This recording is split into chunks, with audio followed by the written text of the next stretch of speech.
Meron tayong malunggay na galing sa ating garden at meron din tayong okra, kalabasa, at meron din tayong alugbati at bulaklak ng kalabasa. Yan ay galing sa ating garden.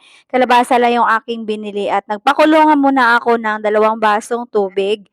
Pakuluin natin siya at pagkakulo nito, ilagay na yung 2 kamatis na slice na natin at isang pirasong sibuyas.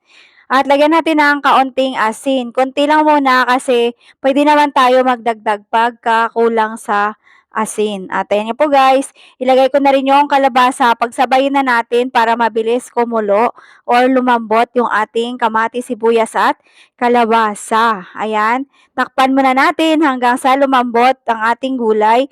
At pagkabukas ko nga ay lutong-luto na yung ating kalabasa at malambot na, ilagay na natin yung okra. Sariwang-sariwa yung ating okra dahil bagong pitas ito. Napakarami ng bunga ng ating okra. Takpan muna natin at pagkabukas ko nga ay luto na yung ating okra at naglagay ako ng 2 kutsara lang naman yung nabagoong isda.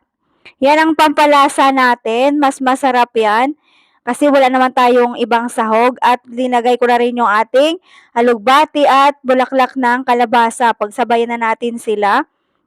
Halo-haluin natin para pumailalim yung ating gulay. At isang kulo lang ito ay lumambot na yan. At ayan, halo-haluin muna natin para naman ay maglambot yung ating gulay. Ganun kasarap mga mami, simple lang. Pero healthy yung ating ulam. Napakasarap nito at masustansya pa dahil lalakas yung ating katawan pagka ganito yung ating ulam. Wala siyang maka-less oil muna tayo ngayon kasi pabulang lang ito yung ating pagluto ng gulay. Ayan, ay ilagay na natin. Meron din akong siling, 2 peraso para pampabango lang sa sabaw ng ating gulay. Tinikman ko muna kung tama na yung lasa at talagang napakasarap ng ating gulay. Manamis-namis pagka bagong pitas. Takpan muna natin para lumambot yung ating gulay. At pagkabukas ko nga ay inilagay na natin yung ating malunggay. Mas marami talaga yung malunggay nilalagay ko dahil napakasarap niya ng malunggay. Sariwang-sariwa din yung ating malunggay, galing yan sa ating garden. Ihalo-haloin lang po natin dyan yung ating malunggay at mekos-mekos hanggang pumailalim yung ating gulay at sa init nga ng sabaw ay kusa lang yan maluluto at inop ko na yung ating kalan. O, di ba?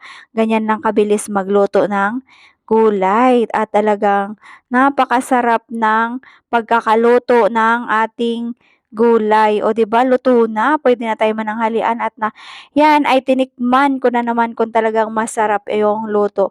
At nagprito na rin tayo ng isda. Nakabili ako ng maaga, yung bikaw ay dapat lulutuin ko 'tong halabos kaso ah,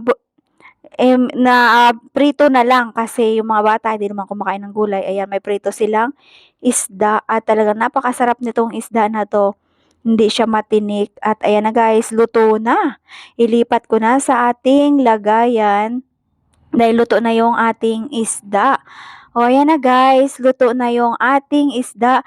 Pwede na tayo mananghalian. O 'di ba? Maraming salamat sa mga nanonood ng aking vlog. Paki-share, like at paki-comment naman kung hanggang taga saan kayo. Hanggang diyan lang muna guys. Maraming salamat. Bye-bye.